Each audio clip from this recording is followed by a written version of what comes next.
Everyone, তো শীতকালে ঠোঁট ফাটার সমস্যা আর হচ্ছে ট্যানের সমস্যায় সবাই ভুগি। কারণ হচ্ছে যে কোনো ময়শ্চারাইজার তো আর ট্যানটাকে আমাদের আটকাতে পারে না, তাই না? তো সান প্রোটেকশনের জন্য আমি কিছু একটা ময়শ্চারাইজার অর্ডার করেছি, যেটা কিনা আমি ভীষণ অ্যাফোর্ডেবল বাজেটের মধ্যে পেয়েছিলাম বায়োটিকের। সেই জন্য আমি দুটো অর্ডার দিয়ে দিয়েছি।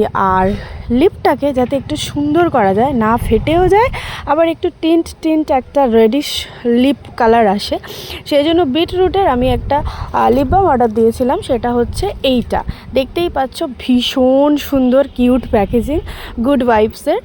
আর সত্যি বলছি, এটা না একটা টিন্ট ছেড়ে দেয় ঠোঁটের মধ্যে, যেটা তোমার সারা দিন ঠোঁটটাকে একটু লাল লাল লাল লাল রেখে দেয়, যার কারণে যাদের ঠোঁটে ভীষণভাবে পিগমেন্টেশন আছে সাইডগুলো, সেগুলো আস্তে আস্তে চলে যায়। যার জন্য আমি এই দুটো প্রোডাক্ট অর্ডার দিয়েছিলাম। আর এই বায়োটিকের এই প্রোডাক্টটা তো জাস্ট দুর্দান্ত, একবার ইউজ করে দেখো, অবশ্যই ফল পাবে।